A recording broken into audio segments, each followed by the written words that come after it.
Ó, pessoal, eu vou começar a aula, pedir para vocês apagarem, desligarem os microfones, mas qualquer dúvida, qualquer pergunta, pode me interromper. Eu só peço mesmo para vocês desligarem para não ficar barulhos paralelos, tá?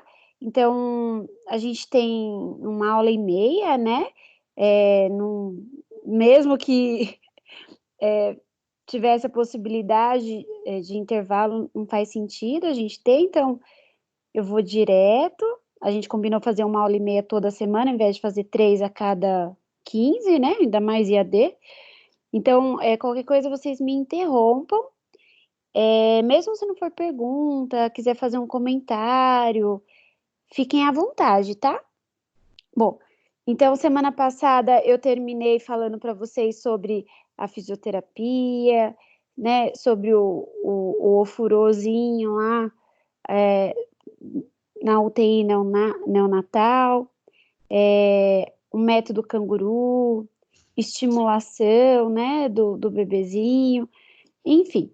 Aí hoje a gente vai começar os princípios da ventilação mecânica invasiva, tá? Não é uma matéria muito fácil, o ideal, né, seria até ter um ventilador para eu poder explicar melhor para vocês, mas eu acredito que vai dar tudo certo. Eu preparei uma aula com muito carinho e espero que ajude um pouco, tá? E mesmo que a gente de imediato entenda, mas depois comece a resolver algumas questões, perceba que ficou alguma dúvida, vocês podem me procurar, né? Principalmente esse grupo que eu gosto muito mesmo, todos aí têm meu telefone, pode entrar em contato comigo. Bom, ó, eu separei um vídeo pessoal meu, tá? Não coloquei autorização, porque é um vídeo pessoal meu um pouco antigo, de quando eu dava o estágio, mas eu acredito que não tem grandes problemas, porque eu não estou publicando esse vídeo. Talvez eu até edite na hora de colocar lá no AVA, no YouTube para vocês. Então, esse bebezinho, ele está com um desconforto respiratório importante. Então, ele demonstra tiragem, ó, ele tem um abaulamento das costelas, o diafragma predomina fazendo a respiração, e vocês percebem o quê? Que ele tem lá a boquinha aberta. Deixa eu baixar o volume aqui. Ele tem lá a boquinha aberta porque ele demonstra dificuldade para respirar e é discreto, mas se vocês observarem o narizinho, ele faz um movimento de abertura, que é o que a gente chama de batimento de asa de nariz. Por quê? Ele não consegue respirar. Então, ele não come, né? Ele não amamenta, é passado uma sondinha na boca dele, para ele poder se alimentar por sonda, e fica uma medicação de uso contínuo num acesso periférico. Essa extensão de látex que vocês estão vendo eu acompanhando com o mouse, uma borrachinha, ela está conectada ao oxigênio. O oxigênio, ele vai de 1 até 15 litros, tá? Então, essa bolinha representa a quantidade de oxigênio que eu estou ofertando para esse bebê. Então, eu dei uma pausada aqui, ó, do 1 até 15 litros. 15 litros de quê? De oxigênio. Então, para esse bebê, está sendo ofertado, né, um oxigênio à distância de 5 litros, que é muita coisa. Então, se a gente for analisar, um bebezinho, ele não precisava nem estar recebendo oxigênio, né? E nesse caso aqui, ele está recebendo à distância. Por que que a distância? Eu poderia estar colocando um catéter direto no narizinho dele, mas tem duas questões. A gente vai entender hoje o que é um alto fluxo, baixo fluxo, e o que acontece quando é ofertado muito oxigênio para um bebê. Então, o oxigênio, ele é um gás. Se eu coloco ele na narina direto, né, como aqueles catéteres que a gente está acostumado a ver, eu corro o risco de queimar a narina, fazer ter lesionar a retina, né? Então a gente coloca assim a distância, né? Ó, o que que eu fiz aqui? Eu fiz um coxinho, ó, fiz um rolinho, tá? De, de lençol, coloquei essa mangueirinha, né? Com um esparadrapo, para ficar bem posicionado frente ao rosto dele. Mas me parece que não está sendo o suficiente, o desconforto não está melhorando, né? Ali já está montado o ventilador mecânico ao lado dele, né? E esse ventilador mecânico também vai ser conectado ao oxigênio, tá certo? Então, uma outra coisa, o porquê que a gente não coloca máscara, né, nesse paciente, é justamente porque além de o, o, o oxigênio não ser benéfico, ele é benéfico para uma coisa, mas pode prejudicar outras por ser um gás, é óbvio que o bebê vai ficar muito irritado se eu coloco uma máscara, se eu coloco esse catéter. Então, acaba que ele fica mais cansado. E a ideia não é essa, né? Então, eu dei uma pausa aqui no próximo slide para a gente meio que começar a dar nome a tudo que a gente viu. Então, assim, o bebê, um baita desconforto respiratório desse, né, que é bem perceptível, não estava chorando. Vocês percebem? Criança, tudo que a incomoda, ela não fala, então ela chora. Então, o que que a gente pode perceber? Que ela estava num estado de sono profundo, tá?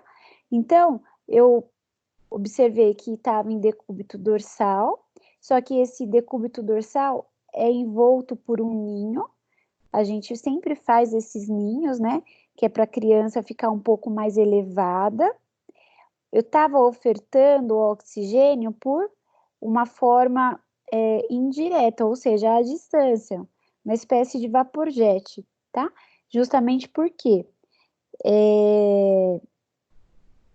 o uso direto na face do bebê iria deixá-lo mais nervoso, né? Poderia ser que nessa litragem de O2, o ideal é que seja até no máximo 3 litros por catéter, mesmo assim eu acho muito, né? Então, como estava a 5 litros, para que esse gás não queimasse as narinas, né? Não lesionasse a retina, tá? Então, foi optado por esse método, né, de ofertar o oxigênio, que mesmo assim não estava sendo eficaz, né? Se vocês observaram bem o padrão respiratório, ele está bem cansado, a gente ia ter que mudar o modo de ventilar, né? Então, uma litragem de oxigênio consideravelmente alta. O desconforto permanece. O estado de sono, né? A gente não avalia nível de consciência, porque a criança não tem como ser avaliada, mas a gente observa os sinais. Na semana passada eu falei sobre a escala de dor. Então, é uma situação que me leva a tentar melhorar o padrão dele. Então, como é que eu vou fazer isso? Eu vou precisar passar um tubo nesse paciente, conectar uma ventilação extra-corpo, né, uma ventilação artificial, uma ventilação mecânica, para que ele descanse, para que conforte, para que ventile melhor esses pulmõezinhos. Então, é um acesso venoso periférico. Eu não posso colocar essa criança no peito para se alimentar, porque ela vai cansar, nem mesmo ofertar a mamadeira. Então, passa-se uma sonda oro, certo? Até o estômago, oro gástrica, né? A gente passa uma sonda enteral para ofertar o alimento, né? A gente observou, então, o desconforto respiratório através de quem? De uma tiragem subdiafragmática e batimentos de asas de nariz, né? Observamos a posição do fluxômetro, que estava em torno de 5, né? Mais especificamente 6 litros. E o que chamou mais atenção, o padrão respiratório, ele não era contínuo, né? O padrão respiratório, ele fazia pausas. Então, quer dizer o quê? Que o normal de uma criança respirar é de 40 a 60 incursões por minuto. Ela estava fazendo 73. E aí ela parava. Lembra o momento que eu falei assim para vocês? Ó, parou e voltou a retornar. Então, ela respira, respira, cansa, logo ela faz uma apneia. Então, tudo isso é um quadro que nos leva a não ter dúvidas em relação a invadir a via aérea, ou seja, entubar esse bebezinho, confortá-lo, né? Ele pode não aguentar ficar assim por muito tempo e aí ele pode parar, uma parada respiratória, uma parada cardíaca, tá certo? Então, o monitor, ele vai me mostrar, né? Isso eu acho que não aparece no vídeo, mas ele me mostra a frequência cardíaca. Então, qual é o esperado? Ela é bem mais elevada do que em relação ao adulto. Então, o adulto a gente considera de 60 a 100 batimentos por minuto. Já aqui no neonato, de 120 a 160, né? O nível de saturação tem que estar acima de 95. Ó, ele, mesmo com tudo aquilo que estava sendo ofertado, estava saturando 93. E a pressão média, né, de 75 por 50. Pressão média não, desculpa, pressão arterial, tá? Então, o monitor, ele só confirma aquilo que a gente estava vendo. Ou seja, o bebezinho, ele não ia aguentar ficar daquele jeito por muito tempo. Então, as formas de ofertar o oxigênio, elas são variadas. Quem que vai escolher de que jeito que vai ser trabalhado a oferta de oxigênio no bebê? Somos nós. Então, a gente tem que ser muito rápido, a gente tem que ter muita certeza, a gente tem que chegar para definir a situação. Não cabe a um fisioterapeuta ir atrás, né, num pronto atendimento, principalmente tá lá numa emergência, ele ir atrás de um enfermeiro, de um médico e perguntar o que é para fazer com aquele bebê. Normalmente, nós somos chamados ali na sala do parto para pegar aquele bebê e já aliviar o desconforto respiratório dele, porque ele já nasceu daquela forma, né? Então, a gente tem que ter uma certeza muito grande de como vai fazer e não cabe tempo para dúvida. Ah, mas como é que eu vou ter certeza? A gente vai ter que estudar claramente e ir testando. Mas o importante é que de imediato você já faz alguma coisa. Então, assim, eu posso ofertar o oxigênio sem perguntar a ninguém de algumas formas. Então, assim, eu avaliei meu paciente, eu vi que ele está desaturando, mas ele não está tão cansado, ou eu vi que ele está muito cansado, mas a saturação não cai, ou ele está cansado e está desaturando.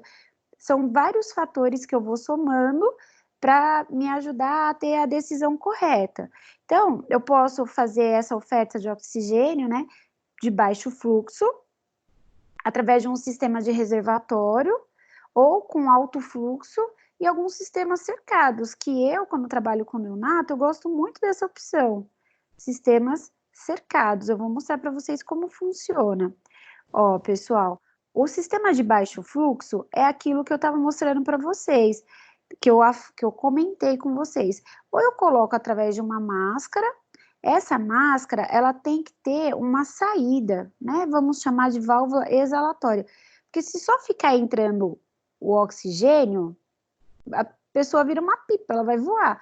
Então, ela tem que ter uma saída para exalar, tá certo? Então, eu coloco uma máscara ou eu coloco um catéter. ou em forma de óculos, né? Coloco ele presinho ali atrás da orelha, coloco uns esparadrapozinhos na bochecha para ficar bem preso à narina, ou como se fosse um colarzinho, né?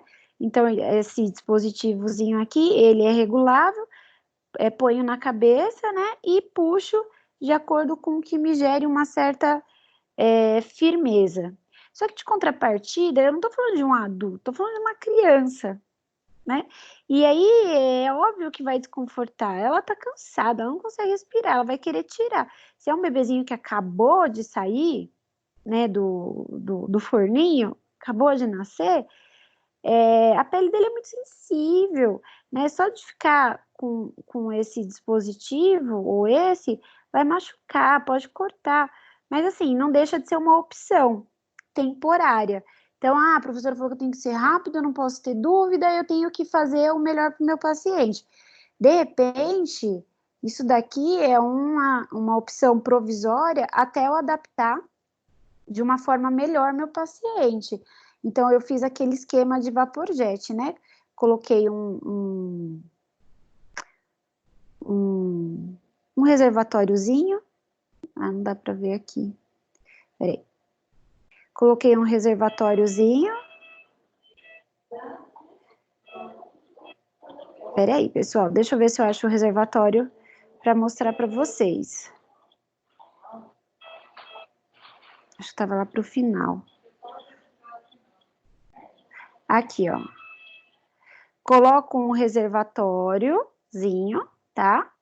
Eu peço perdão, não tenho bem certeza do nome certo. Eu acho que é um kit de nebulização, o nome correto. Coloco esse copinho aqui. O que eu coloco dentro desse copinho? Água. É soro fisiológico? Não, soro fisiológico ele tem sal. Sal vai estimular, tem sódio, né? Vai estimular, então, a secreção ou soltar essa secreção. Então, a ideia não é essa. A ideia é só umidificar esse ar. Então, eu coloco com água filtrada, conecto ao oxigênio. Então, o catéter nasal ou a máscara, eu conecto ela aqui, tá certo?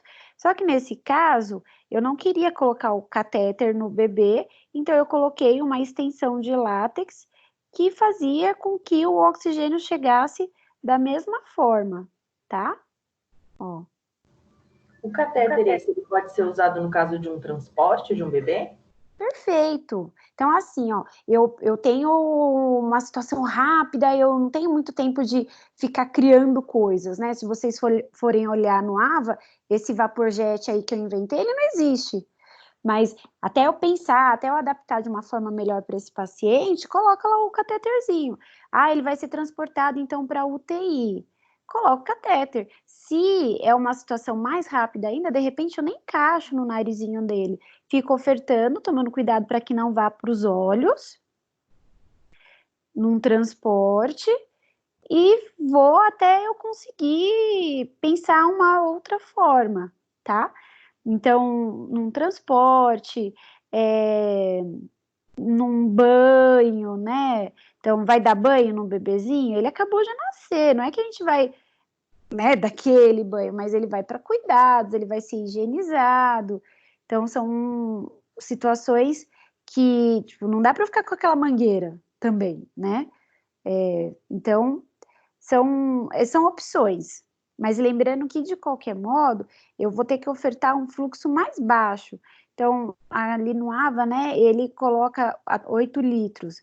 Isso para mim já é um fluxo muito alto. Um fluxo, né, que eu considero baixo é até 3 litros, né? Passou de 3 litros, eu já não ponho. Porque o oxigênio, num bebê como esse, fica claro que ele não vai ser rapidamente retirado. Então, ele vai ficar com um tempo mais prolongado. Então, eu oferto valores abaixo de 3 litros por minuto. Eu até preciso colocar essa correção na aula. Então, uma outra situação é um sistema com reservatório, que é o quê? Cada vez que o bebê, né, libera, ou seja, ele faz um ciclo respiratório, eu puxo esse oxigênio, né? Então, esse também, geralmente é mais utilizado em transporte, justamente para que eu não corra o risco de faltar o oxigênio. Então, ele vai criando um ciclo vicioso, né? Então, o oxigênio ele entra, fica reservado aqui, conforme a criança vai solicitando, ela puxa, é aí que vem o oxigênio. Isso, eu não sei se vocês tiveram hospitalar ou não, então acaba que isso também entra para o adulto, né? Tanto o de baixo fluxo que eu mostrei, como esses sistemas com reservatório. Então, a gente não costuma. Pode Então, falar. o ar ele não sai daí sozinho, só quando é puxado, é isso? Exatamente, ele vai inchando, inchando, inchando. Tá, Então, ele só não explode por quê? Porque o paciente respira, entendeu? Porque entendi. só fica entrando ar. Então, tem uma válvulazinha aqui, a hora que ele puxa o ar é a hora que ele consome esse oxigênio. E aqui, o sistema com reservatório, ele tem um fator interessante. Então, o paciente só vai puxar aquilo que ele consegue. Aqui eu estou ofertando continuamente, está entrando. Fica um fluxo contínuo, né? Embora seja baixo, mas ele fica contínuo. Aqui o oxigênio entra nesse reservatório e o paciente puxa aquilo que ele necessita no momento, tá? Mas alguma coisa ele puxa, senão essa bolsa aqui praticamente ela iria estourar. Pode Eu falar, Quando o por paciente puxa o que ele está precisando, se ele está com conforto uma falta de ar, ele não vai puxar pouco? Vai igual mexer na saturação dele? É assim, o oxigênio, ele está embutido no ar. Uhum. Vamos pensar dessa forma.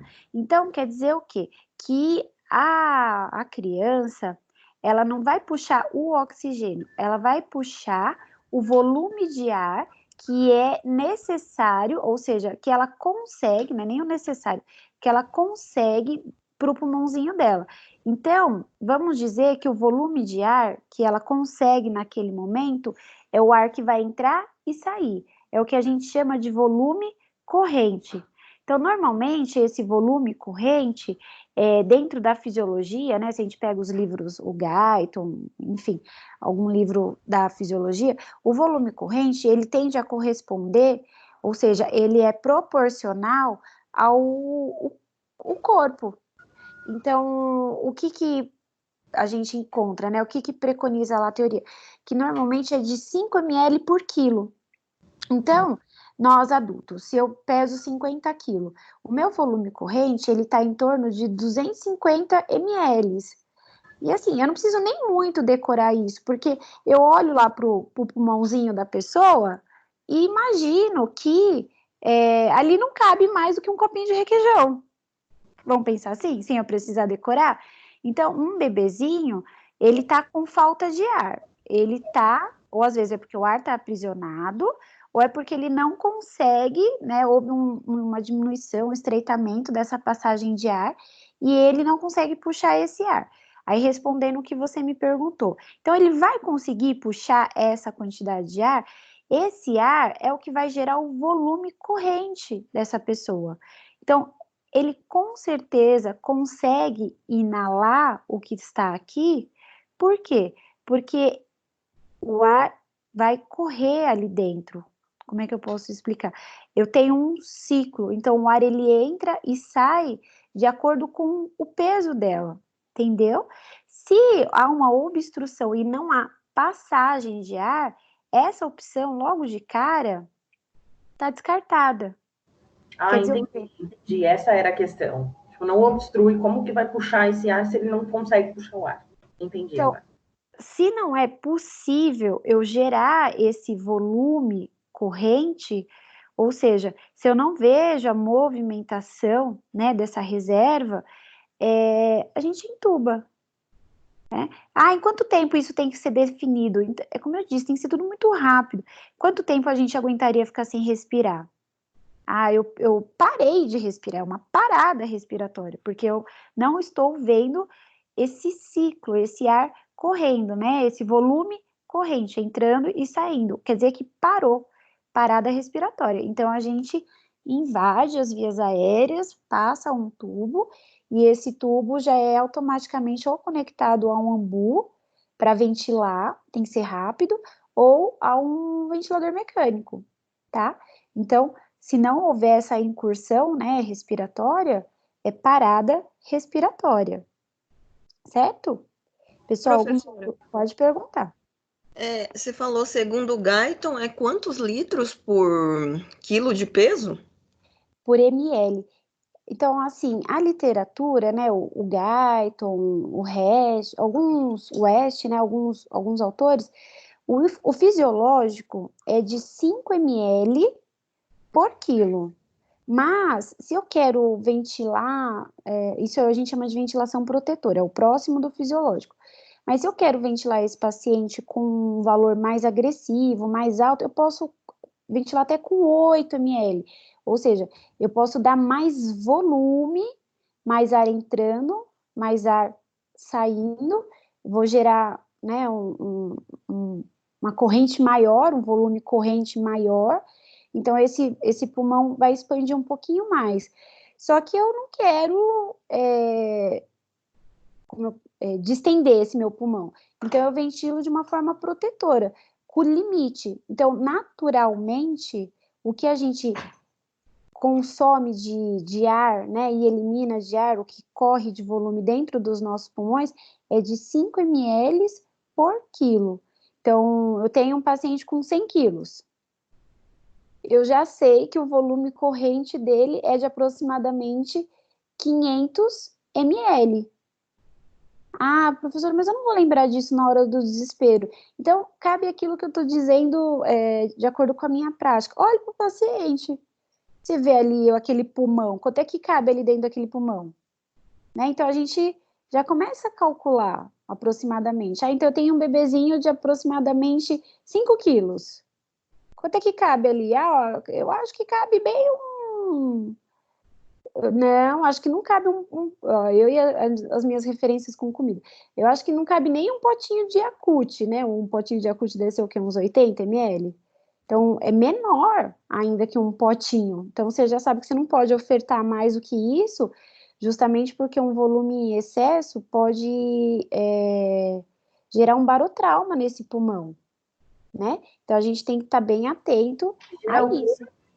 Um barotrauma eu posso causar uma lesão no meu pulmão que ele não suporte esse volume de ar e ele literalmente estoure, né? Fazer um pneumotórax. Eu coloquei muito volume de ar dentro daquele pulmãozinho.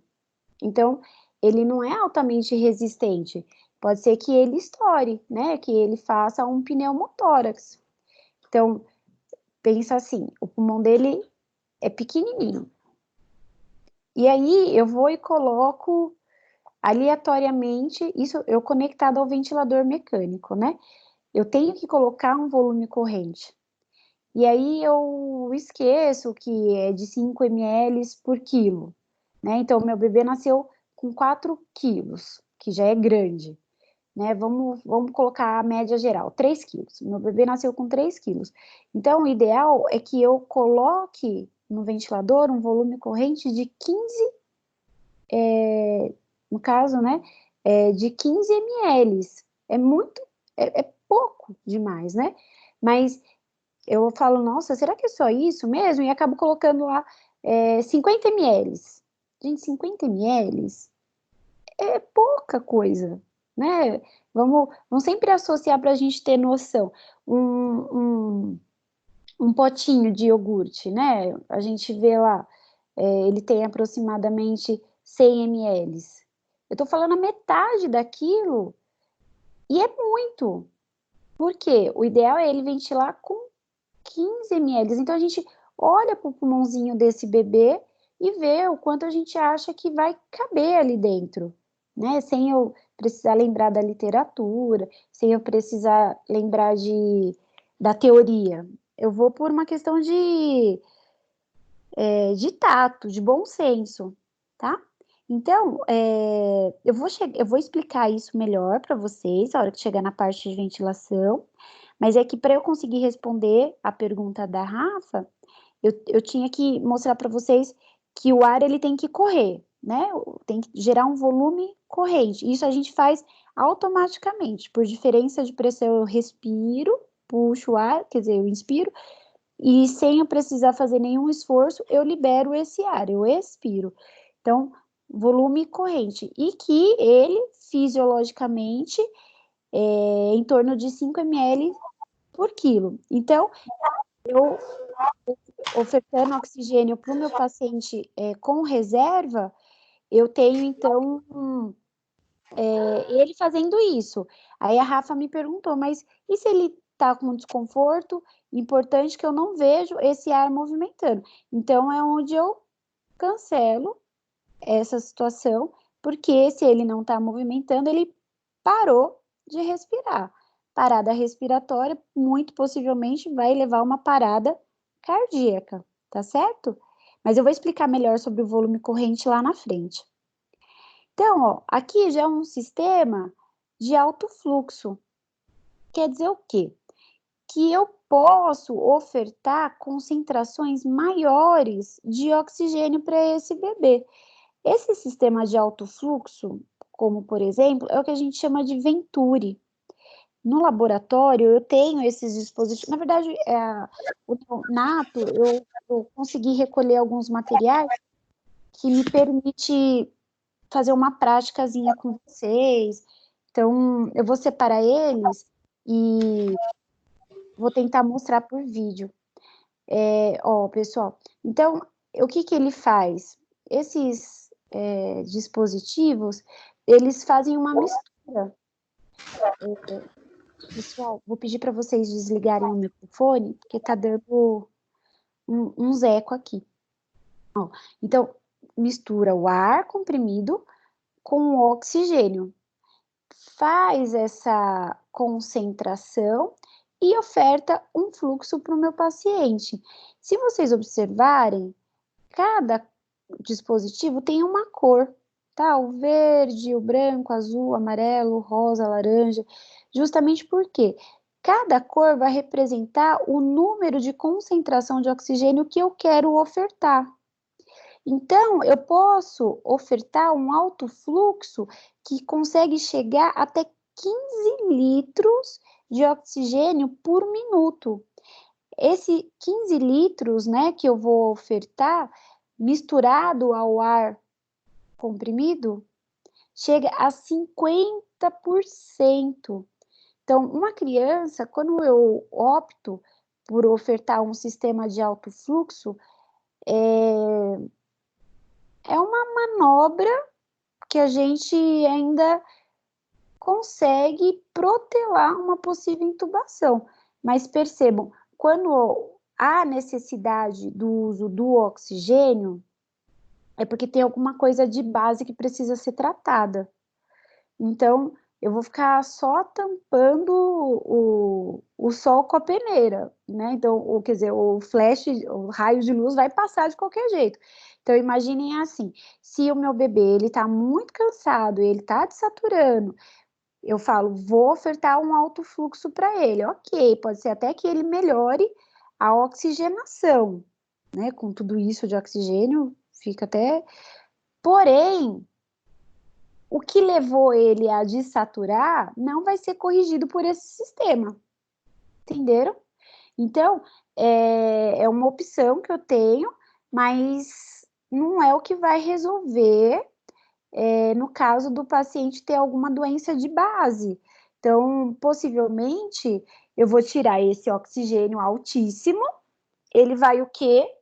Vai desaturar, porque o que levou ele a chegar a esse ponto não vai ser corrigido somente com a oferta de oxigênio.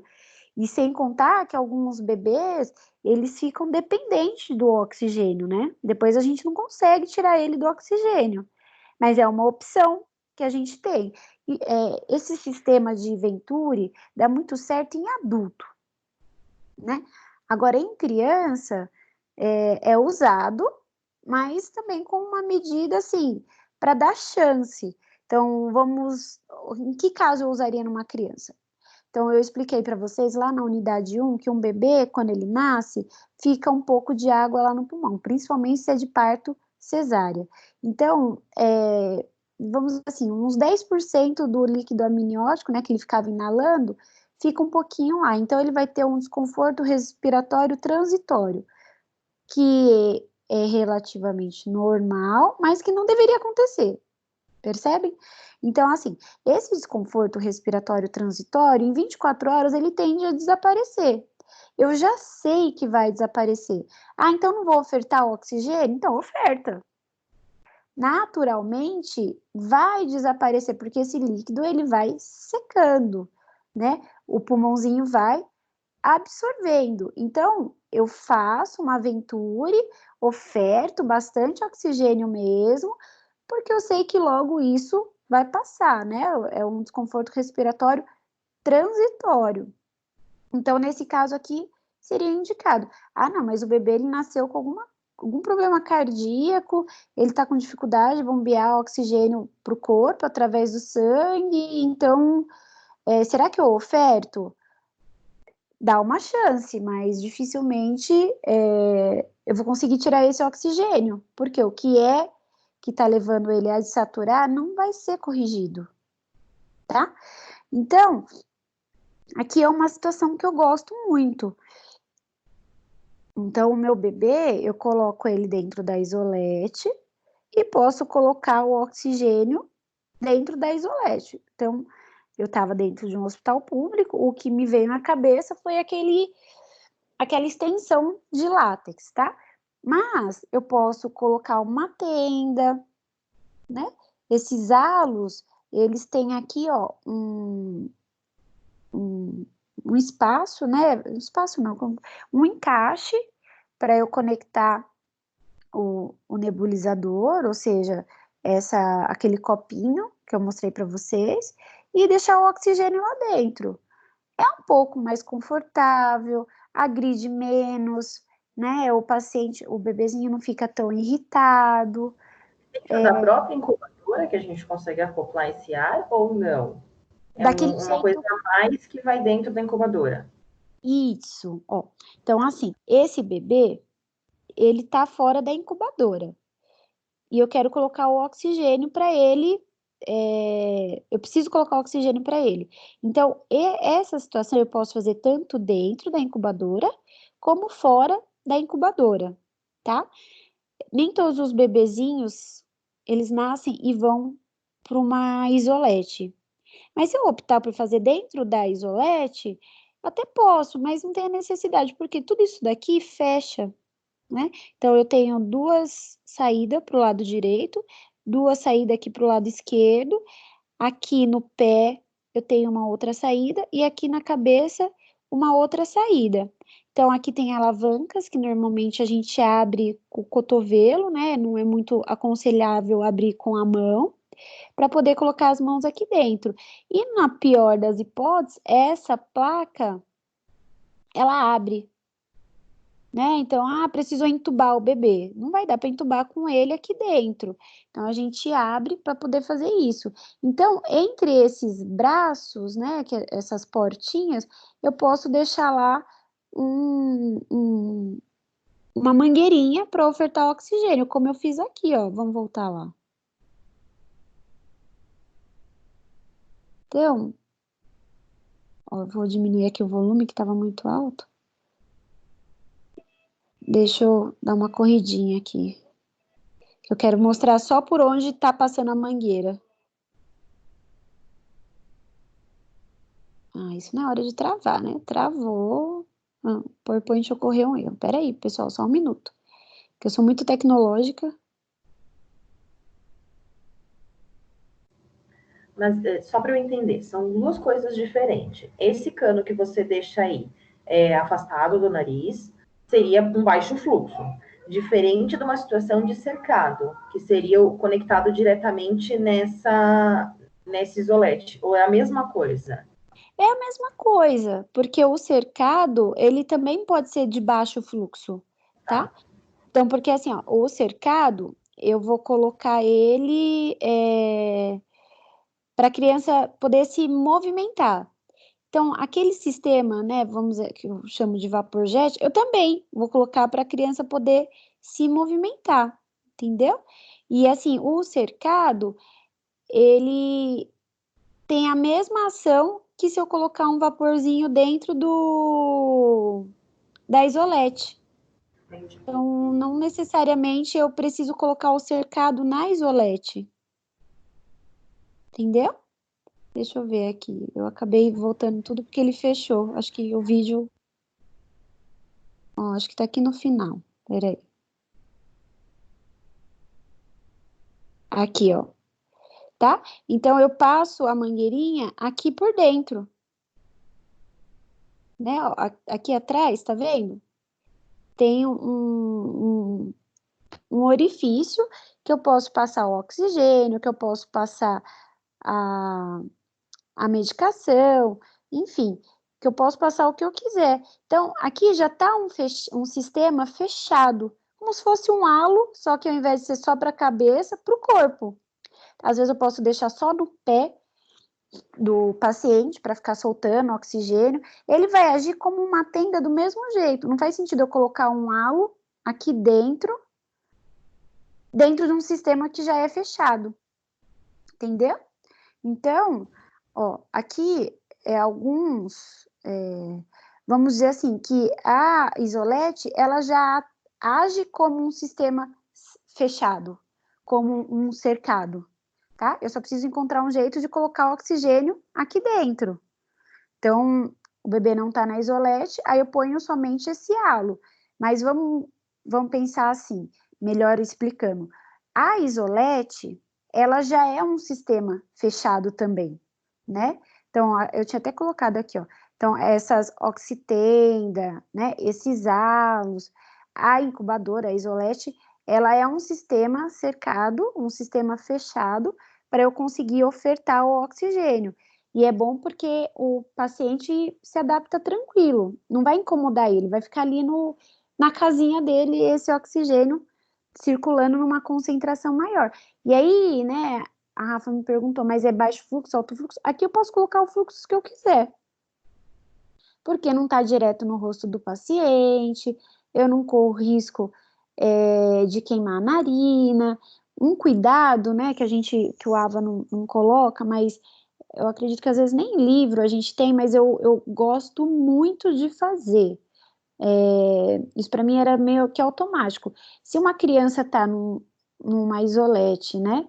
é, e ela está precisando de oxigênio, ou ela está numa tenda, por mais que eu não coloquei a oferta de oxigênio direto no nariz, eu gosto muito de fechar o olhinho.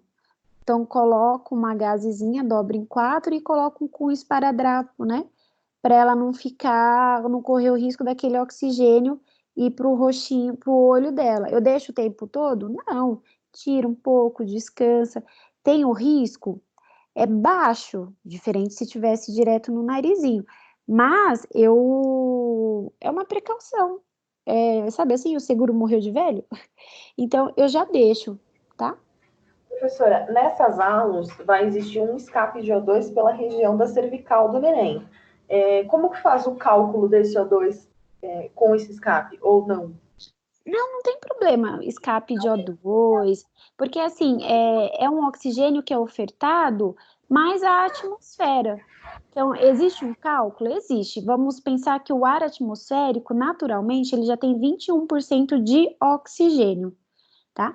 E eu quero ofertar pelo menos isso para o meu paciente. Então, normalmente, a gente coloca lá 4 vezes, esse é o cálculo, o litro que eu quero ofertar, mais 21%. Então, o meu bebê está precisando de praticamente o que está na atmosfera. Ou seja, ele quase não precisa de oxigênio, eu estou colocando mesmo para garantir. Então, 4 vezes 1 litro, que não é nada, né? É bem pouquinho, mais 21%, que já é o que tem na atmosfera, eu estou ofertando quanto? 25% de oxigênio. Quase nada, porque 21 é o que a gente consome naturalmente. Então, existe um cálculo, mas em relação a escape, não tem problema, né? O que tem problema é se ele estiver conectado ao ventilador mecânico. Aí não pode escapar nada. É como se eu pegasse o pulmãozinho dele e colocasse fora do corpo. Não tem vazamento de ar, não é? Por dentro, né? Se o pulmãozinho tá dentro do corpo, não tem vazamento de ar. Então, se eu anular a função do pulmão e substituir por um pulmão artificial, ou seja, colocar na ventilação mecânica, aí não pode ter escape de ar, tá certo? Ó, então, assim, existe também uma outra opção, que é através dos aerosóis, né? Ou seja, a inaloterapia. Então, às vezes eu só quero umidificar a via aérea, às vezes eu vou tratar com bronco de... Travou a tela para vocês também ou é só para mim? Oi? A tela tá travada, eu não consigo enxergar o slide. Eu não sei se mais alguém ou se é só para mim. E aí, alguém mais? Vamos ver. Para mim tá normal. Para mim tá normal. Tá normal. Voltou, tá bom. Voltou? Desculpa. Tudo bem aí? Imagina. Ó, então aqui, eu tenho a inaloterapia. Então, vou trabalhar umidificando vias aéreas, isso vai me auxiliar na administração de medicações que proporcionem uma broncodilatação, ou seja, o paciente está em broncoespasmo, né? Eu sempre posso associar ou a um sorinho fisiológico, né, que é aquele soro salgado, né? Ou seja, ele tem lá 0,9% de sal, de sódio, como se fosse água de mar. E esse sódio, ele ajuda a fluidificar a secreção e fica mais fácil da gente retirar, né? E tem também alguns espaçadores, que é para a gente ter certeza que... Então, eu dou um puff aqui, né? Eu encaixo esse reservatório, encaixo ele aqui, então eu dou um puff, e aí fica aqui. Quer dizer o quê? Que eu tenho certeza que a criança, eu peço para a criança, eu conto até 10, né? E seguro no rostinho da criança. Então, quer dizer o quê? Que eu tenho certeza que ela está respirando. Professor, mas por que tem o espaçador? Porque se eu faço esse puff direto na boca da criança, não é igual a nós, que a gente puxa o ar, inala. Pode ser que fique depositado tudo na boca da criança. Aqui eu sei que ela vai estar puxando o ar que está aqui, tá? E aí a questão da famosa inalação. A inalação, ela é conectada, quando a gente faz em casa, ao ar comprimido. Tem problema? Não tem problema. Só que num hospital, normalmente, a inalação é conectada ao oxigênio. E aí, ao auxiliar de enfermagem, o responsável por instalar, até mesmo nós, né? A gente, antes de atender, ajuda muito fazer uma inalação no bebê, principalmente para higienizar vias aéreas. Aí você vê o responsável, eu ligo lá em 3 litros, é um fluxo mais baixo. Aí eu vejo o responsável, né, que não aguenta mais, vamos supor, a mãe, fazer aquela inalação, vai lá e aumenta para 15, para o negócio acabar mais rápido. Olha o perigo, né? Ela não tem noção do que ela está fazendo. Acaba mais rápido, mas também você dá um golpe de oxigênio nessa criança que é ruim, né? Então, a gente tem que tomar esse cuidado. Às vezes, eu até prefiro, em pronto-socorro, deixar conectada a inalação em ar comprimido, principalmente se tá cheio. Então, eu não vou conseguir ficar acompanhando, nem faz sentido, né? A gente explica para o acompanhante, que é para deixar ali naquela litragem que está sendo ofertada, você dá as costas, ele abre tudo para acabar mais rápido. Então, não faz sentido a gente ficar lá sentado para esperar ver a pessoa fazer a inalação. Então, na dúvida, eu já prefiro conectar no ar comprimido, como é feito em casa, porque daí ele pode abrir e não corre o risco. Mas se eu conecto a inalação no oxigênio, porque eu preciso, né, o bebê está desaturando também, aí eu tenho que explicar isso pro acompanhante. Né, para que ele não abra, quem nunca fez ou quem nunca viu alguém fazer isso. Então, para que ele não abra tudo. Oi? Ô, professor, uma dúvida. Geralmente, quem nasce com esse problema de respiração, esses recém-nascidos, são os prematuros ou a maioria dos bebês que nascem, todos vão apresentar esse quadro? É bem relativo, né? Então, por exemplo, quando é um bebê prematuro, por exemplo, é quase que certo que ele vai ter algum desconforto respiratório. É bem difícil um bebê prematuro não. E na dúvida, a gente nasceu prematuro, a gente já faz um aportezinho de oxigênio, já tenta fazer com que ele não canse, mas ele não está cansado, professor, mas mesmo assim, nessas 24 horas, principalmente se ele nasceu antes do tempo, todo cuidado é pouco. Então a gente acaba pecando por excesso, mas é melhor. Então a gente já oferta, já faz inalaçãozinha, já faz uma higienização de vias aéreas, tudo para ter certeza que ele vai fluir bem. Que nascer prematuro nem sempre tem algum problema, mas na dúvida a gente já vai deixando tudo pronto, né? Então eu tentei alto fluxo, eu tentei baixo fluxo, alto fluxo, coloquei na tenda, né? Fiz droga broncodilatadora, inalação e nada disso resolveu. Aí não tem jeito. Aí a gente vai ter que intubar esse paciente. Ventilação mecânica invasiva, né? Eu passo um tubo orotraqueal, intubação orotraqueal, né? Então, o bebezinho, a gente, no caso, né, a equipe deu uma chance para ele conseguir ali seguir carreira solo, mas tudo tem um limite. Então, tô vendo que não melhorou o desconforto, tô vendo que a saturação não tá subindo. Qual que é o time?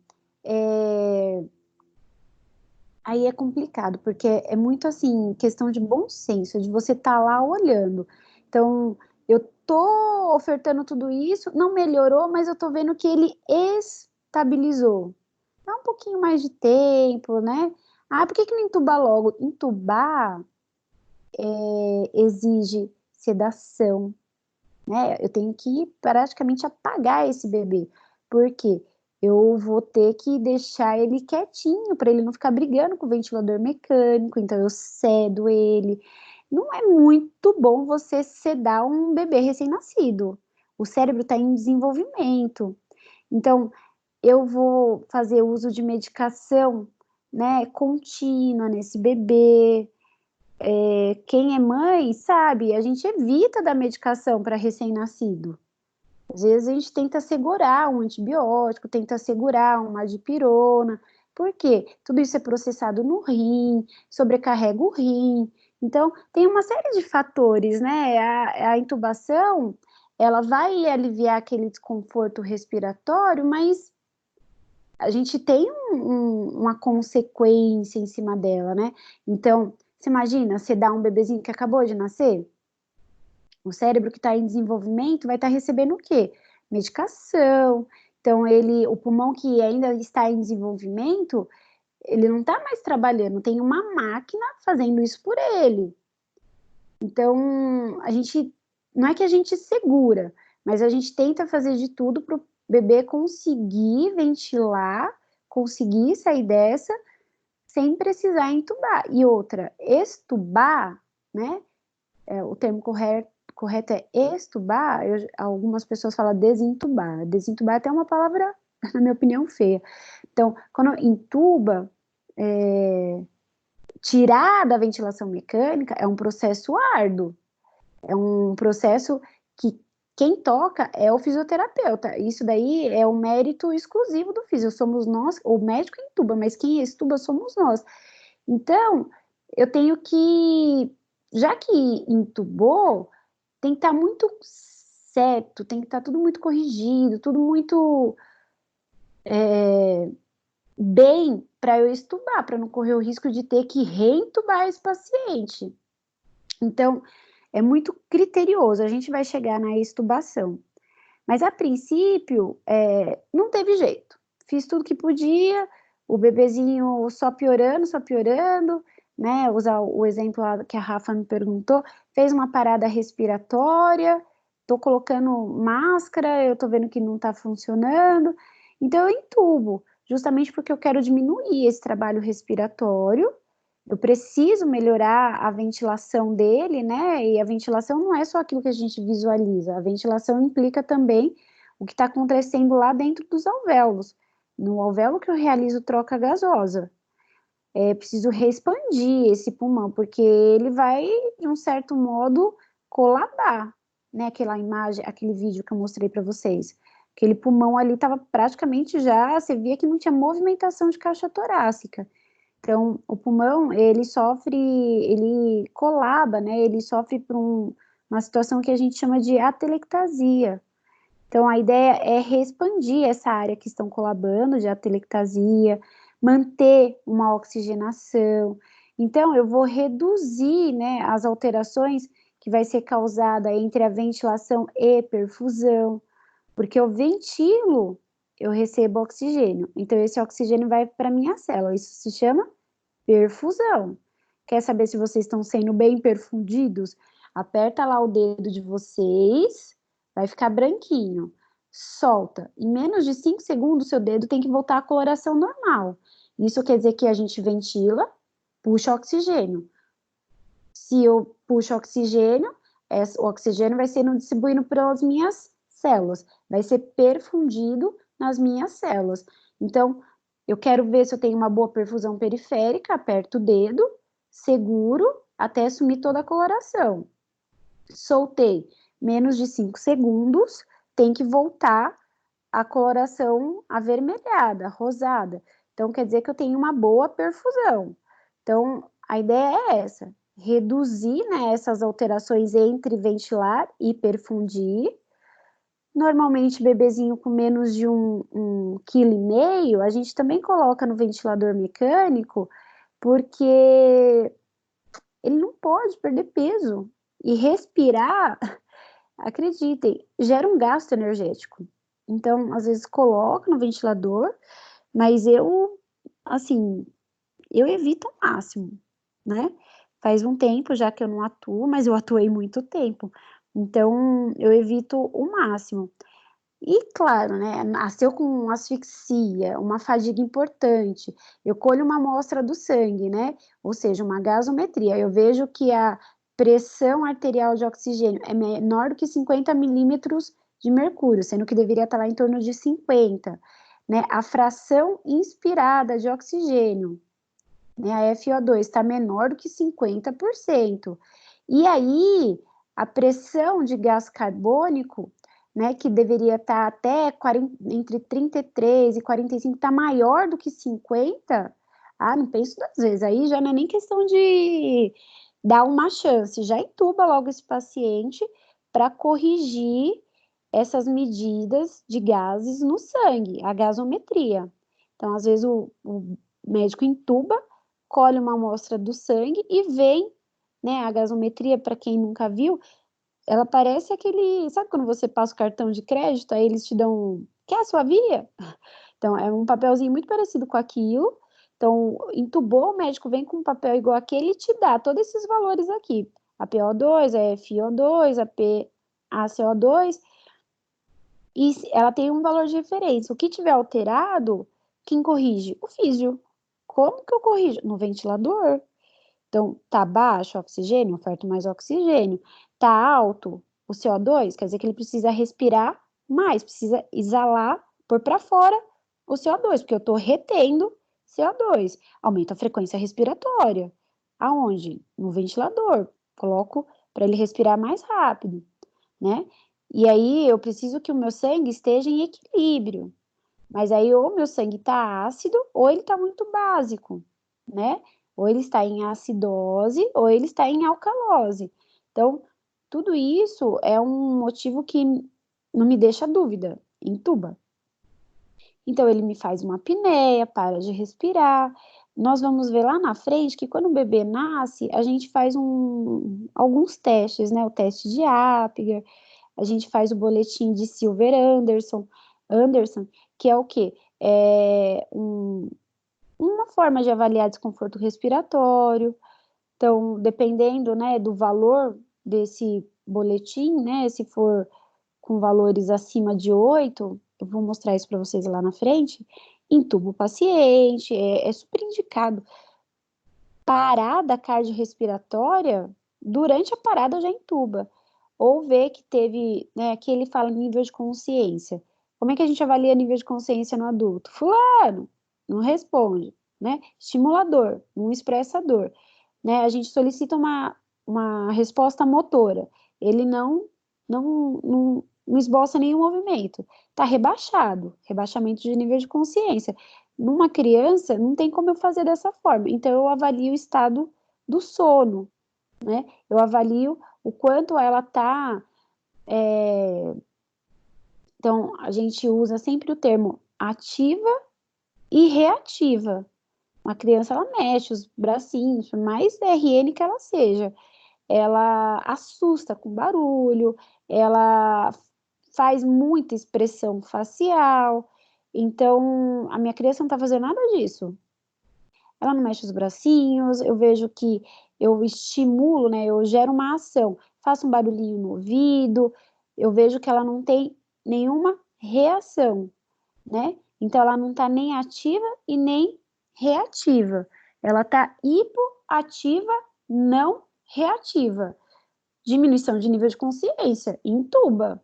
Mas por que ela tá assim? Não sei, intuba e aí a gente vai descobrir, vai fazer uma tomo de cabeça, vai colher amostra de sangue, vai fazer cariótipo para ver se tem alguma síndrome. São situações que a gente não consegue perceber num pré-natal, tá? Então, em algum desses casos, o bebê nasceu, essa decisão de intubar, ela tem que ser do médico.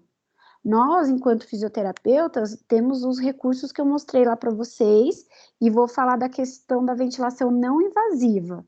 Então, a gente faz e conversa com o médico, é um trabalho em equipe, ó, já fiz isso, tentei aquilo, né? Então, o médico, com certeza, paralelo às nossas tentativas de ventilar, também está fazendo ali medicação, mas a decisão de intubar é do médico. Às vezes a gente até chega para o médico, né?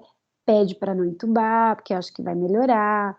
Tem médico que já acha melhor intubar logo e pronto, acaba o problema dele, né? E tem médico que pensa como eu, fala assim, não, vamos dar uma chance para ver se essa criança vai conseguir sair dessa sozinha. Então, a gente até pode pedir e mostrar, não é pedir porque eu quero, é pedir porque eu estou avaliando e eu tenho um plano, né? Eu tenho um conceito para estar pedindo isso para ele. Aí cabe ele ou não acatar se entuba ou não. Então, é assim, como é que deve ser instalado o ventilador, né? Qual é a melhor modalidade? Eu vou explicar para vocês os modos que a gente pode ventilar um bebê. Então, vamos pensar assim, num hospital, a professora está ensinando tudo sobre ventilação, mas eu vou conseguir te responder de acordo com o ventilador que eu tiver. Então, tem ventilador que os ventiladores eles são todos iguais no final. Só que para o neonato, os ventiladores eles obrigatoriamente eles têm que ter algumas particularidades, né?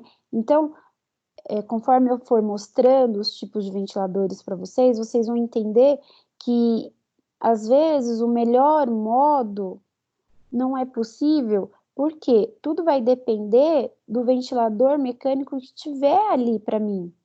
O ideal é que ele tenha, né, essa opção de misturar o ar comprimido com oxigênio, né, do inglês, blender, vem de misturador. Então, o ideal é que um ventilador neonatal tenha esse blender, né, que tenha uma complacência baixa, porque eu vou ventilar com fluxo baixo, né? Que ele tenha um umidificador. Todos os ventiladores têm umidificador? Deveriam, mas é um outro equipamento que a gente acopla ao ventilador mecânico, o kit de umidificação, que às vezes, quando vai para esterilizar, se quebra, são pecinhas muito pequenas, né, que acabam, depois que esterilizou, ou seja, passa por um processo de aquecimento muito alto, e acaba não dando mais conexão, ele é como se dilatasse, né? E a gente tem que ter um ventilador que permite uma ciclagem. O que é a ciclagem? É o ar entrando e saindo, eu respirando, eu realizando um ciclo respiratório. Então, que permita uma ciclagem de alta frequência. Por quê? Qual que é o ciclo respiratório do bebê? Ele é bem mais rápido que o normal, que um adulto, né? Só a frequência cardíaca, o normal chega a 160, imagina a respiração. Então, são detalhes que eu preciso para definir o tipo de ventilação que eu vou usar no meu bebê. Professora, Pode falar. licença. Pois não. De tudo que a senhora falou, em nenhum momento aí poderia também ambusar? Sim, o ambu é uma ventilação manual. Então, assim, o ambu a gente usa somente para esse processo de parada respiratória. Então, o bebê ele parou de respirar, a gente vai ambuzando com a mão até conectar ele ao ventilador. Porque eu também, o ambu é uma borracha, né, densa, que a gente também não aguenta muito tempo ficar ambuzando, né? Então, é só é uma ventilação mecânica artificial, mas provisória. Mas deve, não é nem que pode, deve. Pacientinho parou, você não tenha dúvida, o paciente parou de respirar, a gente não pode entubar.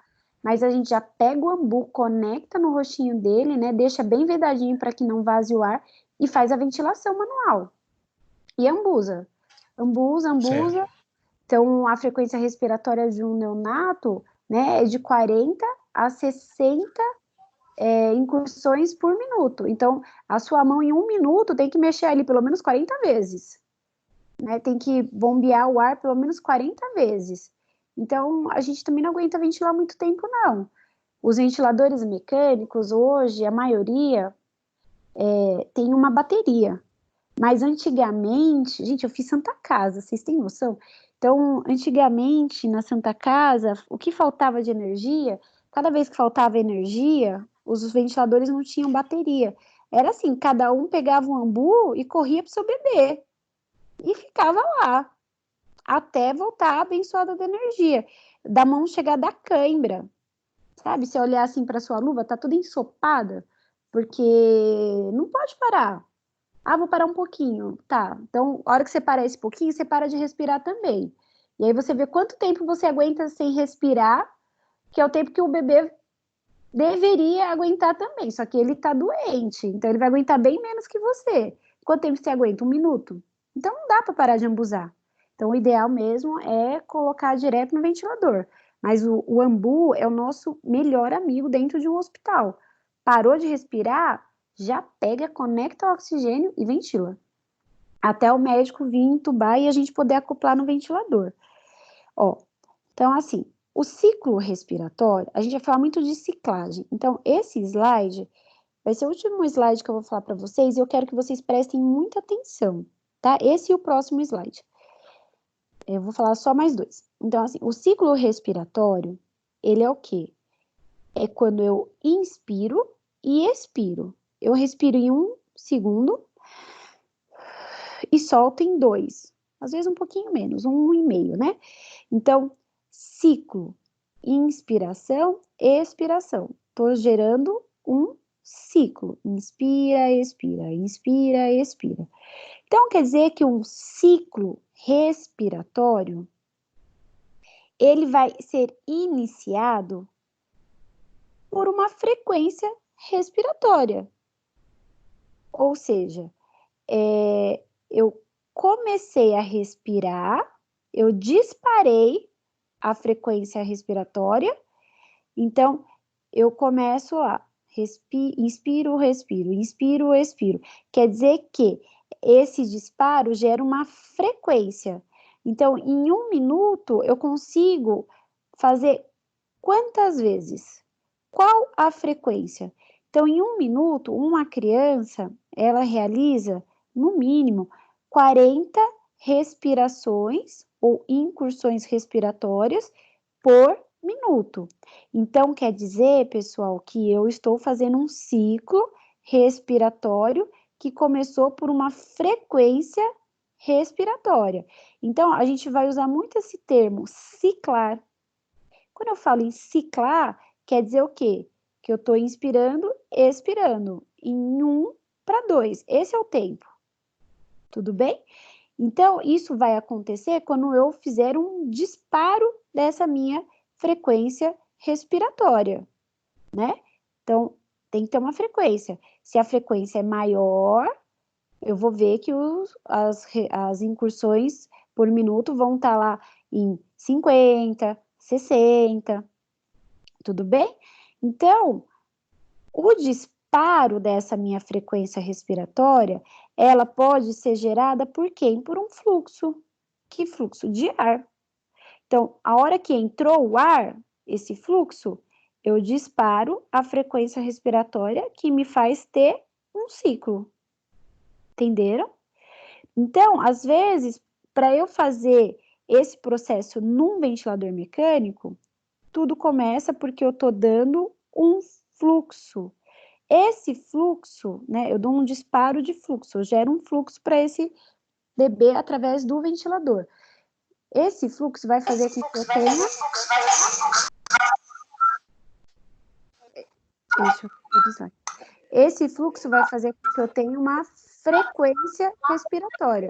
Se eu tenho uma frequência respiratória, eu tenho uma inspiração e uma expiração. Eu tenho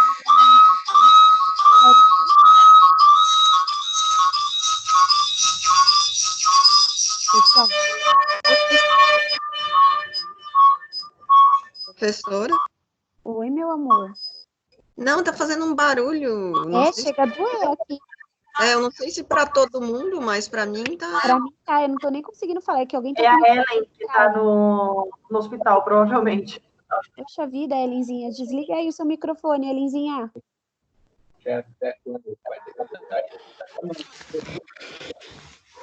Ellen, desliga seu microfone, por favor.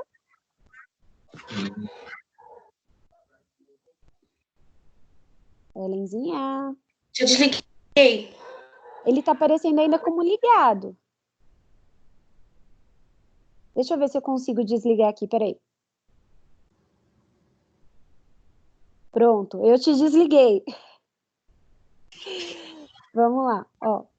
Então, aqui, ó. Então, acho que eu não desliguei, não. Então, nossa, chegou a doer o ouvido. Então, eu tenho o fluxo, eu coloco um fluxo, certo? Coloco aonde? No circuito, no ventilador. Então, esse fluxo vai gerar uma frequência respiratória. Quer dizer o quê? Que eu vou ter uma inspiração e uma expiração, ou seja, um ciclo respiratório.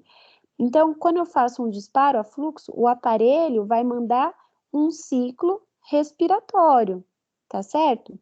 Mas eu também posso fazer isso por pressão.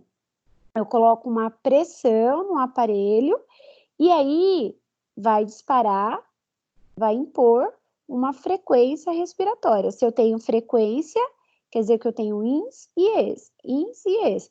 Ou seja, se eu tenho frequência, eu tenho ciclo respiratório. Então, o meu aparelho ele pode ciclar, respirar por um disparo a fluxo, por um disparo, né, da frequência respiratória e por um disparo por pressão. E eu posso fazer isso através de uma sensibilidade.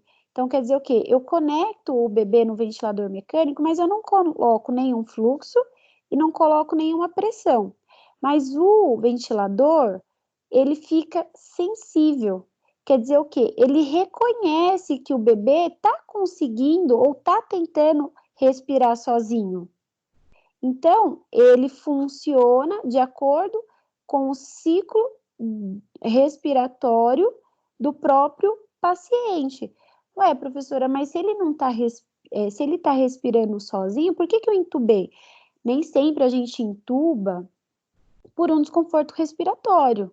Eu posso intubar um paciente porque ele vai fazer uma cirurgia. Eu posso intubar um paciente porque ele sofreu um trauma. Nossa, um bebê, ele sofre trauma? Sofre, né? O que a gente não vê nos Fantásticos da Vida, bebê caindo da isolete, por exemplo. Tem muitas, tem tanta história. Então, nem sempre a intubação é por conta de um problema respiratório. Então, a gente intuba e deixa o bebezinho respirando sozinho, mas a gente intuba para poder operar, intuba porque ele vai precisar de uma sedação geral e isso vai deprimir o sistema respiratório dele, tá certo? Então, esse slide, eu preciso que vocês entendam ele. Por quê? A ciclagem, né? O ciclo respiratório, então, ele vai ocorrer ou porque eu vou pré-determinar uma pressão, ou porque eu vou ventilar, né, ou a pressão, ou a tempo, ou seja, eu coloco um tempo inspiratório no meu ventilador mecânico, eu vou mostrar a fotinho para vocês, ou eu ventilo a fluxo, né, então eu coloco o fluxo no ventilador mecânico, e quando ele é diminuído, o bebê entra, ele respira, né, ele cicla, ou eu coloco por volume, que é aquilo que a gente tinha falado do volume corrente, eu coloco já direto o volume que eu quero que entre e saia de ar, né, então eu já coloco lá, eu vi bebê, às vezes é até fácil, eu peso ele, eu vejo que ele tá lá com 3 quilos, tem essa possibilidade, então eu já ventilo com o volume corrente exato, de acordo com o peso exato dele, diferente de um adulto, principalmente que chegou no pronto-socorro. Então, a gente vai por estimativa para o adulto, mas para um bebê, às vezes, é mais fácil. Então, quando eu ventilo a tempo, né, eu estou ventilando por tempo, eu estou colocando um tempo inspiratório, né, 1 para 2. Então, eu posso limitar a pressão, posso deixar um fluxozinho contínuo, que é o que a gente mais usa em neonato. Por que eu limito a pressão? Para que não tenha uma pressão excessiva. Mas, professora, se eu estou colocando a pressão, pode exceder? Pode, a criança pode tossir. Então, ela tossiu, vai gerar uma pressão maior, porque eu já estou ofertando uma pressão. Então, eu limito, não pode passar daquele pico. Então, se ele tosse, o ventilador diminui a pressão que está sendo ofertada, que é para não passar desse pico que eu limitei. Coloco lá um fluxo contínuozinho, né, de oxigênio, mais próximo do fisiológico, né, e aí é o que me permite melhorar a monitorização, me permite ter menos risco de lesão pulmonar, me ajuda a conseguir trabalhar com esse meu paciente de uma forma melhor, tá? Então, na aula que vem, eu vou explicar para vocês as modalidades ventilatórias. Mas até aqui, o que eu falei é o basiquinho. Eu tenho que entender que o ciclo respira, retomando, eu tenho que entender que o ciclo respiratório é o que contempla, né, a soma da ins com a ex, tá girando, ó, tá? Um ciclo. Ins, ex, eu inspiro em 1 minuto, 1 segundo, solto em 2. Ciclo respiratório, é vicioso, é o tempo todo isso, não é o que a gente está fazendo constantemente? Então, esse ciclo, né, o disparo da frequência respiratória é pelo tempo, então, se eu aumento o tempo, eu aumento a frequência respiratória, não é isso? Então, a frequência respiratória é o que me dá o tempo que o bebê respira, 40 por minuto, 50 por minuto, frequência, né?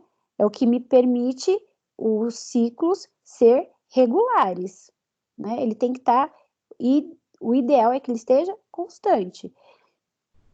Mas se eu ofertar um fluxo, altera, eu faço um disparo nesse ciclo respiratório. Se eu ofertar uma pressão, altera. Por quê? Essa pressão vai fazer com que o bebê, né, receba um ar a mais, uma pressão. Ou então o bebê ele tá respirando sozinho. Então, eu coloco um disparo que capta, que reconhece a respiração espontânea do bebê. Então, ele vai ciclar, ou seja, ele vai montar, né, a fase INSI respiratório de acordo com o que o bebê demonstra, tá certo? Então, isso pode ser, eu vou ciclar ou por pressão, ou por tempo, ou por fluxo, ou por volume. O ideal é o mais próximo do fisiológico. Então, quer dizer, que eu coloco o tempo, que tempo? 1:2, né? Com que ele faça uma frequência respiratória lá de 40 respirações em 1 minuto.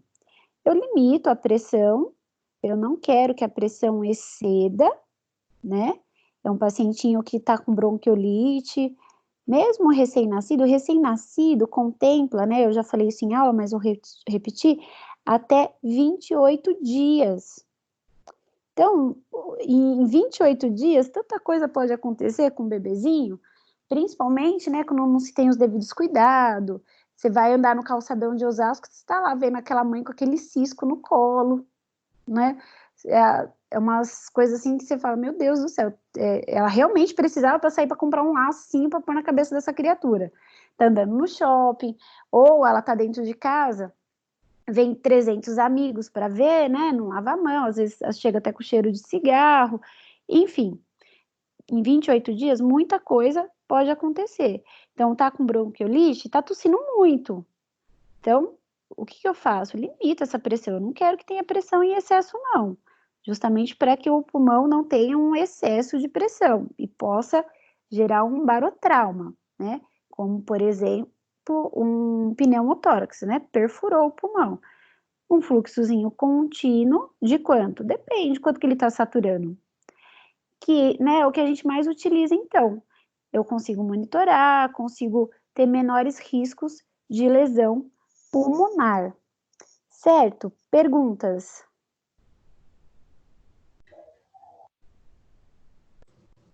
Ah, eu preciso desativar, né? Alguém tem alguma pergunta? Socorro. Professora, Oi. você tinha falado que para entubar o médico entuba, mas para extubar é a gente, mas Sim. com a presença do médico desde que o médico autorize. Não necessariamente. O médico normalmente nunca está presente quando a gente extuba. Principalmente em adulto, viu? Em adulto, então. Agora, o médico, aí vai muito do trabalho que você cria com ele, da parceria. Então, eu, independente, sempre comuniquei. Ó, paciente com a gaso boa, raio-x bom, respondendo bem, vou estubar. Às vezes o médico mesmo pede para a gente estubar o paciente, tá? Então, essa comunicação, vamos dizer assim, essa autorização, eu gosto de ter esclarecida com o médico. Mas, dependendo, né, tem muito físico que sem ter autorização, mas conversando, ele tem essa autonomia. Mas eu gosto de falar, eu gosto de escrever, então eu coloco lá no final, de acordo, conversa com o doutor tal, optamos por extubar. Eu não, assim, a responsabilidade é minha, independente, porque quem vai extubar sou eu, por mais que ele disse sim, tá? A responsabilidade é de quem faz, mas é assim, uma segurança a mais, foi discutido, e não é uma questão de ego, né? É uma questão do bem para o paciente. Então, eu gosto de comunicar ao médico, sim. Agora, em relação a extubar, somos nós. Eu, assim, eu sempre fui. Não posso dizer que eu sou uma boa fisioterapeuta, mas eu sempre fui muito atenciosa com alguns pontos. Então, por exemplo, vou extubar, eu já colocava uma inalaçãozinha de adrenalina para fazer isso. Por quê? Para não ter o risco de edemaciar a glote, para ter certeza que o bebê não vai ter uma parada cardíaca. Precisava? Não. Mas era tipo uma rotina, né? Eram detalhes que eu ia criando para eu fazer isso. sabe? Então, quando a gente vai estubar, a gente fica sozinho. Dificilmente um médico vai lá para te ajudar a estubar. Na verdade, ele passa depois que você estubou, se estiver tudo bem. Então, se não estiver bem, a gente chama ele, mas se não, às vezes ele vai na hora que realmente tem que ir. E em relação a autorizar, eu gosto muito do trabalho em equipe, então eu sempre coloco, eu sempre converso com o médico antes, né? Tem médico que já é o contrário. Aí entra uma questão de ego mesmo. Eu nunca trabalhei com médicos assim, graças a Deus. Mas tem médico que, assim, é ele que manda em tudo. Que se for ver, não é muito inteligente, porque você está centralizando a responsabilidade toda para você, né? Então, tudo que você falar é responsabilidade sua. Então, tem médico que você não pode mudar o paciente de lado sem falar com ele. Mas é difícil, é bem difícil. Isso é mais coisa de formação antiga, né? Hoje em dia, ainda mais quando vai ventilar um paciente, é muito mais comum eles deixarem na mão do físio. Tem médico que não quer nem saber, ele quer ver o paciente respirando bem e ele cobra de você, né? Então, eu já trabalhei na Fundação ABC. A Fundação ABC é estatística pura. Então, você tem que. É um lugar bom de trabalhar, não estou falando mal. Mas, então, você trabalha com dados. O paciente foi entubado, quanto tempo o físio está levando para tirar ele do ventilador? É esse o item, né? Então, não é nem o médico. Quanto tempo o médico está levando para tirar do ventilador? É o físio. Então, é cobrado da gente e por aí vai. São lugares e formas de se trabalhar, tá bom? A Rafa ia perguntar também? Não, não ia perguntar, não. Só fiz um comentário mesmo. É assim, ventilar um bebê exige, né, detalhes.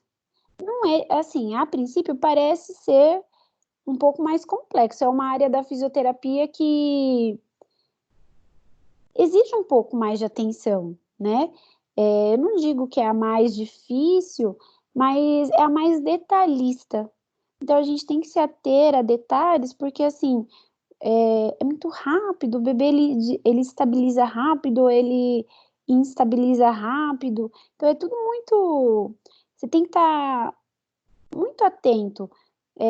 Digamos que você tem que colocar uma forma organizada para trabalhar, porque tempo que você não pode perder. Então, se você já tem toda uma rotina, um plano, um esquema de trabalhar na cabeça, ajuda um pouco. Mas, assim, essa parte de ciclo, quando a gente entrar no ventilador, vai ficar um pouquinho mais fácil da gente visualizar, né? Então, eu até vou antecipar aqui, não vou falar mais da aula, porque já deu chute aí na cabecinha de vocês, mas ó, eu vou mostrar o ventilador, vou explicar onde coloca esses parâmetros, enfim, né? A gente ainda vai falar sobre isso. Isso foi só um iniciozinho que tem que estar claro para vocês. E conforme a gente for falando mais, a coisa vai fazendo mais sentido.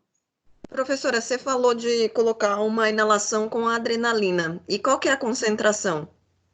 Normalmente, para neonato, a gente pega uma ampolinha de 10 ml, né? E dilui em soro. Então, digamos assim, conforme eu ligo, né, a inalação no oxigênio, aí eu corro um pouco mais rápido para não ficar aquilo superestimando, sabe? Fazendo muito efeito. É só mesmo para garantir que a hora que eu puxar o tubo, você imagina, ele tava com um tubinho ali na gargantinha dele, ele mal nasceu, as cartilagens mal estão formadas, eu tenho medo que grude. Eu, né, faço uma condromalácia ali, eu tenho, né, eu fico receosa, então, a hora que puxo o tubo, eu tenho medo de inchar, né, tenho medo de machucar, então eu já faço uma inalaçãozinha. É comum acontecer isso? Não, não é comum. Se você falar assim para mim, quantas vezes você viu acontecer isso? Para mim, quando eu estudei, nunca aconteceu, porque eu já colocava essa inalação, né? Pega lá uma ampolinha, dilui em soro, uns 10 ml de soro, um pouquinho mais, o que cabe ali no potinho, né? Que normalmente são 10 ml, e já faço. Então, comigo nunca aconteceu, mas eu já vi acontecer com outros colegas. É desesperador, porque fecha a glote, não passa tubo de novo, porque a criança está com edema, e aí a criança também não respira porque fechou a glote. Quer dizer o quê? Que a criança vai fazer uma parada respiratória, e às vezes tem que abrir a garganta dela. Deus me livre, a cara de uma mãe diante de uma situação dessa, porque vai estubar por quê? Porque tá tudo bem. Então, às vezes, né, a gente avisa então conversa com o médico, a equipe decidiu que vai estubar, então a gente avisa a mãe, ó, vou puxar o tubo, ele vai respirar sozinho, ele tá melhorando. Aí puxa o tubo, aí a hora que a mãe volta, tá com a garganta cortada. Deus me livre. Certo, pessoal? Mais alguma dúvida? Professora, por Pois- favor, mostra de novo a fotinha do ventilador, só para eu tirar uma fotinha. Ah, eu vou ainda falar sobre ele, tá? Mas eu mostro sim, ó. Esse aqui é um ventilador. Então, isso daqui é universal. Tem vários modelos? Vários modelos. Eu já trabalhei com quase todos esses. Mas, no final, é tudo igual. Então, eu vou explicar para vocês aonde que a gente coloca o volume corrente, vou explicar para vocês onde a gente coloca a pressão, onde a gente coloca a concentração de FI, tá? Eu estou fazendo coisa errada, dá para eu saber? Dá para saber. O ventilador, ele gera um gráfico. Mas aí eu vou deixar para começar na próxima aula, porque eu preciso explicar algumas coisas antes para vocês, para ficar um pouquinho mais fácil, né? Se Deus quiser, vai ficar fácil. Certo, pessoal? Obrigada, professora. Obrigada a Tem vocês. algum trabalhinho? Não vou. Eu já tinha passado o trabalho para vocês, não já? Já fizemos de neonato e Isso. Não, eu não, a princípio mesmo são só os exercícios do AVA, né? Tem os exercícios do livro. Eu queria que vocês fizessem, né? Justamente para ir ajudando com as dúvidas, né? E a qualquer momento, se Deus quiser, as aulas voltam. E aí a gente não tem tanta coisa acumulada. Tá bom? Então, Tá um bom. beijo grande, fiquem com Deus. Criticando eu ter aparecido nas últimas aulas é porque eu não estava conseguindo conectar. Aí, com muita luta, eu consegui, tá bom? Fiquem em paz. Qualquer coisa, vocês me mandam mensagem. Eu demoro um pouquinho para responder, mas eu sempre respondo. Um beijo, pessoal. Beijo. Tchau. Tchau, tchau. Tchau. Tchau. Bom dia. Bom dia. Saúde.